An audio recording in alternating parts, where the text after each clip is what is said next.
Hello everyone, welcome to my channel Zaman tutorial.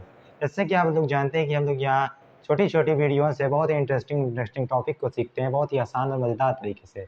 तो उसी तरह आज हम लेकर आए हैं आपके लिए एक और फिज़िक्स का बहुत ही इंपॉर्टेंट टॉपिक जो है वेक्टर। आज हम लोग समझेंगे वेक्टर को बहुत ही आसान तरीके से, लेकिन वेक्टर को हम लोग पूरा नहीं समझेंगे क्योंकि वो हम लोग पहले भी पढ़ चुके हैं।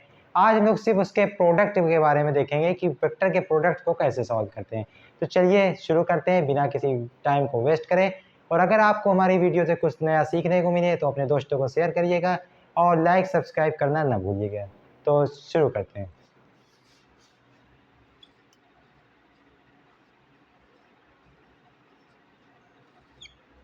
वेक्टर्स का प्रोडक्ट दो तरीके का होता है। वेक्टर का प्रोडक्ट एक होता है डॉट या फिर इसको कहते हैं हम लोग स्केलर,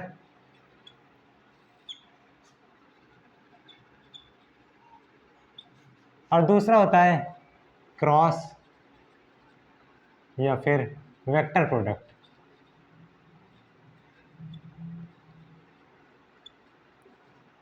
अब डॉट, स्केलर और क्रॉस और वेक्टर, इसके नाम से हम लोग को पता चल रहा है कि स्केलर प्रोडक्ट यानी दो वेक्टर को हम लोग जब प्रोडक्ट करेंगे तो तीसरे क्वांटिटी जो कि हमें आंसर मिलेगी वो क्या होगी, स्केलर होगी। और इसमें जो हम प्रोडक्ट करेंगे उसमें तीसरी क्वांटिटी भी वेक्टर होगी।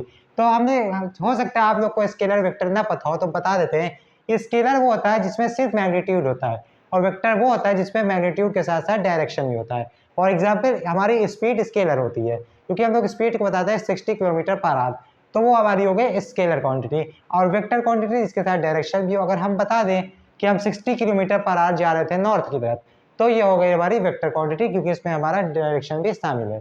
तो चलिए एक एक करके इसको समझते हैं। सबसे पहले हम लोग देखते हैं डॉट यानी कि स्केलर प्रोडक्ट को। एक मान लीजिए एक वेक्टर है ए, वेक्टर के ऊपर एरो लगाते हैं, ये हमें डायरेक्शन बताता है। और दूसरा है हमारा बी वेक्टर। अब इनका हमें डॉट करना है तो इसका एक फॉर्मूला होता है ए और बी कॉस थीटा। अब ये जो हमारा मॉड बना है इसका मतलब आता है इसका मैग्नीट्यूड।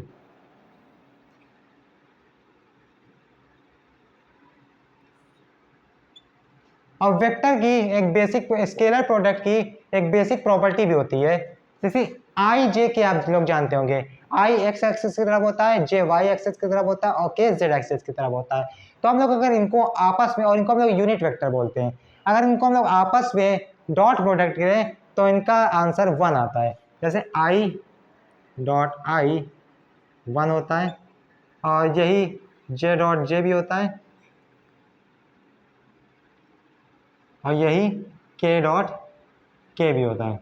और यूनिट वेक्टर है तो इसलिए हम लोग इस पर कैप लगाते हैं।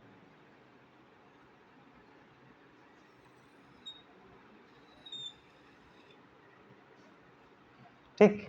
और किसी भी वेक्टर का मैग्नीट्यूड निकालने के लिए एक बेसिक फॉर्मूला होता है जो कि आप लोग को पता होगा। जैसे मान लीजिए ए एक वेक्टर है, इसका मैग्नीट्यूड अगर हम लोग निकालें, जैसे एक एग्जांपल एक्स आई कैप प्लस वाई जे कैप प्लस जेड के कैप, ये हमारा कोई वेक्टर है। मैग्नीट्यूड चाहे स्केलर प्रोडक्ट के लिए निकाले चाहे क्रॉस प्रोडक्ट के निकालने, दोनों का फॉर्मूला वही होगा। तो इसका मैग्नीट्यूड का फॉर्मूला है under root x square plus y square plus z square. ये हमारा आ जाएगा इसका मैग्नीट्यूड। तो ये हो गया हमारा मैग्नीट्यूड निकालने का फॉर्मूला। अब हम लोग देखते हैं कि इसके फॉर्मूला को कैसे हम लोग यूज करते हैं और इसके मदद से हम लोग कैसे इसका स्केलर प्रोडक्ट निकालते हैं। तो इसको नोट कर लीजिए या फिर स्क्रीनशॉट ले लीजिए।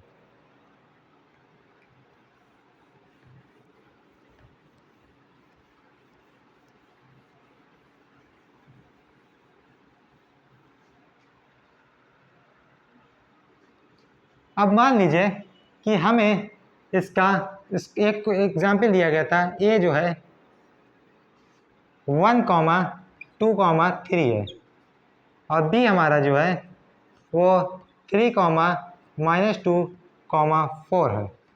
ये हो गया। ये कोई कोऑर्डिनेट्स हमें दिए गए थे किसी भी लाइन के। तो कोऑर्डिनेट जानते कि एक्स वाई जेड एक्सिस पे होता है, तो इसी तरह हमें दिए गए थे। अब हमें इसका स्केलर प्रोडक्ट निकालना है।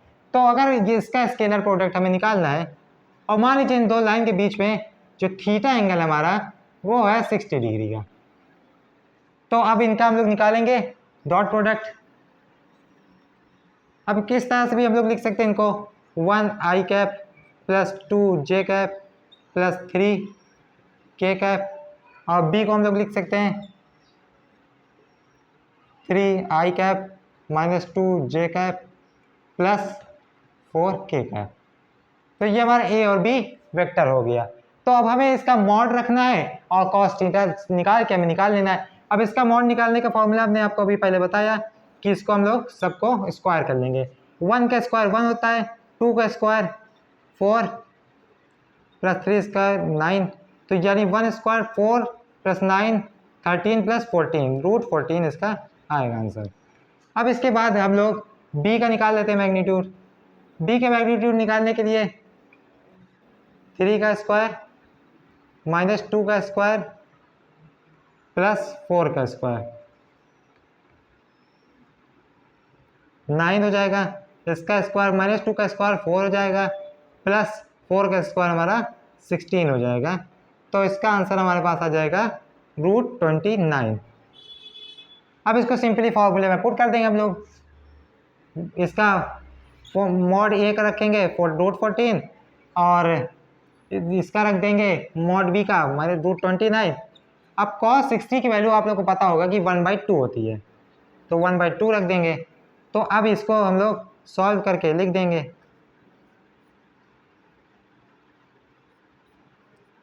यही इसका आंसर हो जाएगा। तो इस तरह से स्केलर प्रोडक्ट हमारा निकलता है किसी भी क्वेश्चन का, अगर हमारे पास 2 वेक्टर दिए गए हों। 3 वेक्टर का भी निकलता है, लेकिन फिलहाल अभी हम लोग 2 वेक्टर का पढ़ रहे हैं।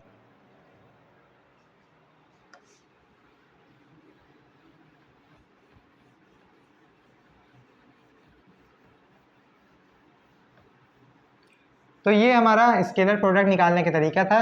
इसी तरह कोई भी क्वेश्चन होगा वो आसानी से सॉल्व हो जाएगा। अब इसकी कुछ प्रॉपर्टीज भी होती है, लेकिन इसको हम लोग अभी बाद में पढ़ेंगे। पहले हम लोग क्रॉस प्रोडक्ट का फॉर्मूला देख लेते हैं, फिर दोनों को साथ में करके एक एक करके दोनों को हम लोग डिस्कस करेंगे। क्रॉस प्रोडक्ट, एक वेक्टर ए है, तो उसका अगर क्रॉस प्रोडक्ट बी से करना है तो उसका भी इसी तरह होता है,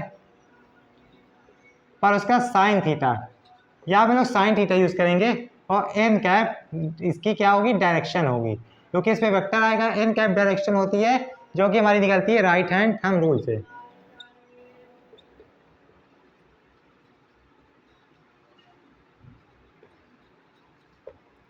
अब ए क्रॉस बी निकालने के लिए ए का मैग्नीट्यूड, बी का मैग्नीट्यूड, साइन थीटा और एन कैप। अब इसका आंसर वेक्टर के फॉर्म में आता है। अब मान लीजिए एक वेक्टर दिया गया था 3 आई कैप प्लस 4 जे कैप प्लस 2 के कैप, और बी वेक्टर दिया गया था हमें 2 आई कैप प्लस 3 जे कैप प्लस 5 के कैप। अब इसका निकालने का सबसे अच्छा तरीका है हमारा कि डिटर्मिनेंट फॉर्म से इसको सॉल्व किया जाए।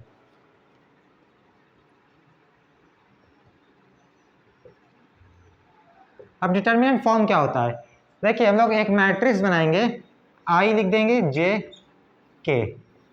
अब यहाँ पे सबसे पहले ए वेक्टर वाले को लिख देंगे 3 4 2, सिर्फ इनका मैग्नीट्यूड लिखेंगे।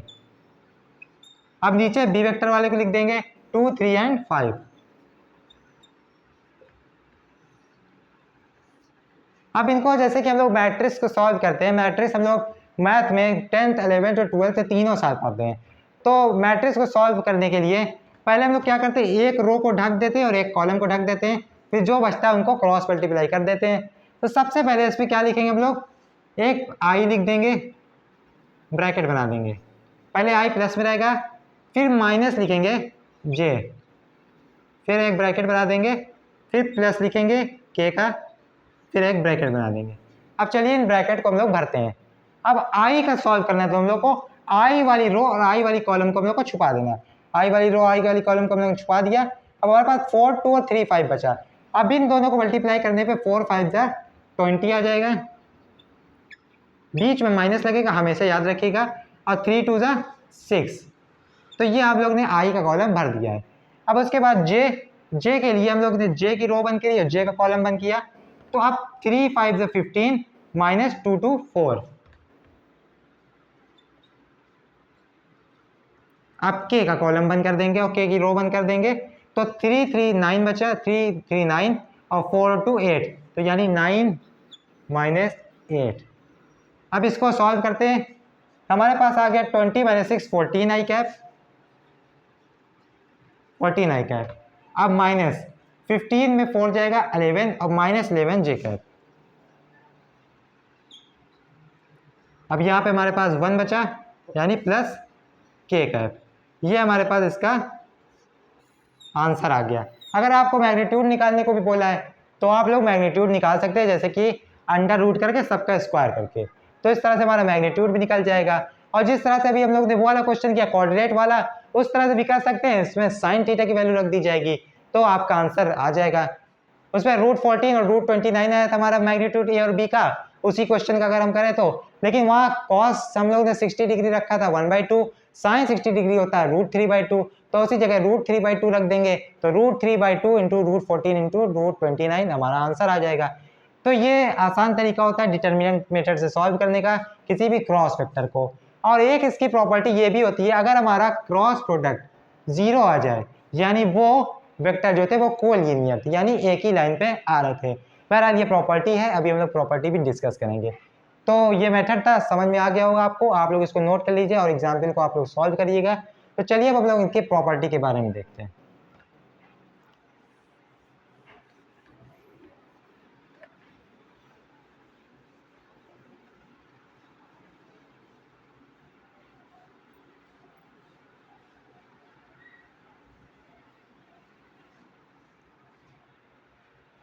पहली प्रॉपर्टी होती है डिस्ट्रीब्यूटिव प्रॉपर्टी, डिस्ट्रीब्यूटिव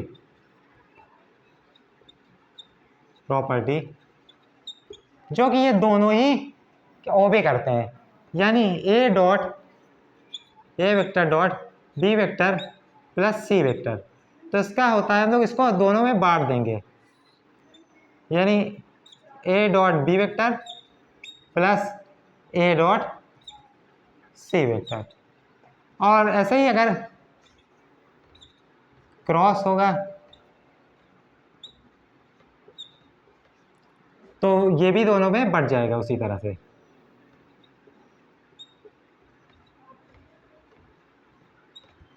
तो ये डिस्ट्रीब्यूटिव प्रॉपर्टी हो गई, जो कि दोनों वेक्टर हमारे ओबे करते हैं। दूसरी आती है एसोसिएटिव प्रॉपर्टी,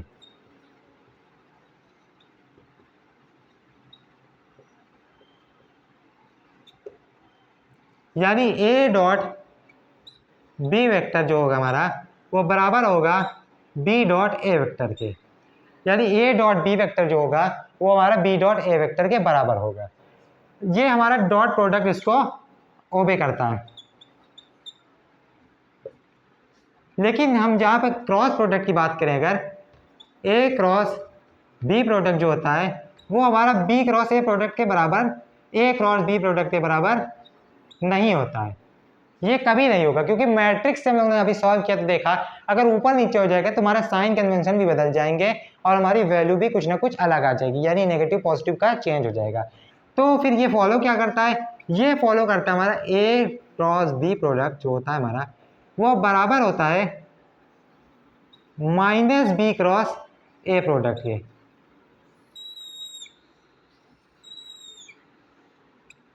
ए क्रॉस बी प्रोडक्ट जो होता है हमारा वो बराबर होता है -b क्रॉस ए प्रोडक्ट के।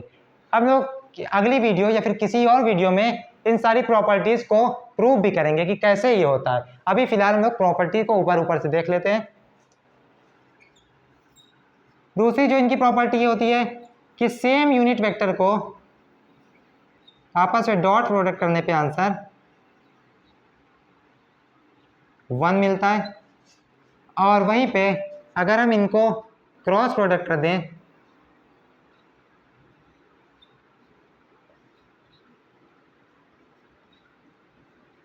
तो इनका आंसर हमें 0 मिलता है। ये इनकी सबसे बेसिक प्रॉपर्टी होती है और जो सबसे जरूरी भी होती है।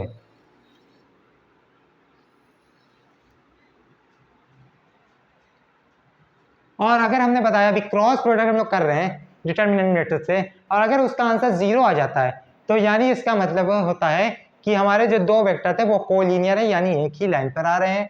और अगर वेक्टर परपेंडिकुलर होता है डॉट प्रोडक्ट में तो उनका आंसर मैक्सिमम होता है, क्योंकि cos 90 जो होता है हमारा वो 1 होता है, तो इसलिए हमारा आंसर जो है वो मैक्सिमम आ जाता है। तो ये थी कुछ बेसिक प्रॉपर्टी और उनको सॉल्व करने का तरीका। उम्मीद करते हैं कि आपको ये वीडियो पसंद आई होगी, और आपको अगर कुछ भी अच्छा सीखने को मिला तो अपने दोस्तों को शेयर करें। हमारे चैनल पे ऐसे ही बने रहें, लाइक करें, सब्सक्राइब करें और हमारी वीडियो को देखते रहें। तब तक के लिए keep learning. Thanks for watching. Bye bye.